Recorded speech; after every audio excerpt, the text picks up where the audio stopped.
feeling? Welcome back to the collective. Back with some more wrestling talk, and today we're gonna do the NXT review. Let's get straight into it. Before we get started, say his name and he appears. That was crazy seeing Joe Hendry up in NXT, man.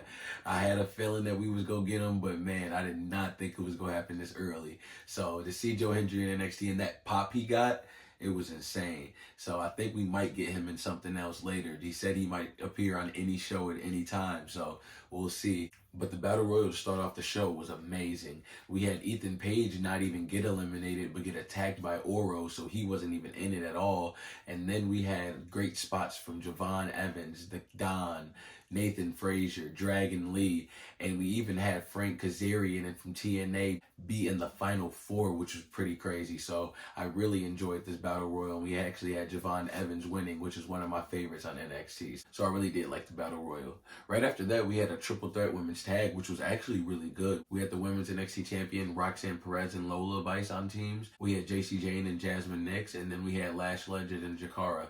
And all of the women got good showings in this match. The standouts in this match with the NXT champion, of course, and Lash Legend. She was really showing off her strength in this match. It was kind of like she was getting payback on them from throwing her on that ladder at Battleground.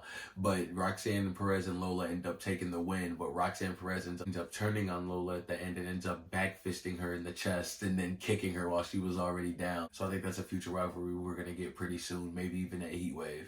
So right after that, we get Ethan Page complaining in a segment about how he never got eliminated and how he's still in the Battle Royal and it should be void. And Javon shouldn't have won because he's a punk 20-year-old kid.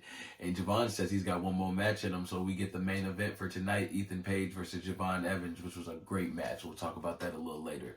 But right after that, we had Michin going against Kalani for the Women's North American Championship. And that was a pretty decent match for Kalani's first title defense. They did protect Michin because OTM came out and distracted the OC, which made the ref take his eyes off the match and gave Jada Parker some time to knock Michin off the top rope and let Kalani hit her finisher and take the win. So they did protect Michin there, but I overall liked the match. It wasn't nothing too bad about it. And right after this, one of my favorite segments of the night, we got Obafemi coming out and stating his dominance about how he won at Battleground and pretty much beat two men. And then we get Wes Lee saying that he didn't get pinned, Joe Coffey did, and he wants his one-on-one with Obafemi, and Obafemi accepts it only if Wes Lee agrees that he'll never challenge for the North American Championship again. So now we got Obafemi versus Wes Lee at NXT Heatwave, which is going to be a banger. So after that, we had a couple more matches. We had Fallon Henley going against Carly Bright, and that was a pretty good match. Nothing too crazy there. Fallon Henley took the win. Then we had OC going against Chase U. And then the main event of the night was Javon Evans going against Ethan Page.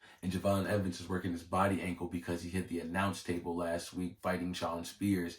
And Ethan Page really took advantage of that. But Javon still really looked good in this match, but Ethan Page ended up taking the win. And when Trick Williams came in to save Javon from Sean Spears attacking him out of nowhere, Ethan Page and Sean Spears got the jumping trick, and that's when Javon saved Trick. And when everybody got down on the floor, it looked like that they're setting up a fatal four-way for the NXT Heatwave instead of just Javon versus Trick. And I think that would be a banger of a match, and we might actually see the title change hands there. So we'll see. But that's all we got for the NXT review today, guys. I appreciate you guys for tuning in. Check out the other videos we got. We got the Raw review up, the House of Dragon Episode 1 review. The Boys review should be coming up pretty soon. And we got SmackDown that we're actually going to be there live for. So that should be a pretty cool review to put up for you guys. I appreciate you guys for tuning in to the channel, and let's get this going. Have a good one.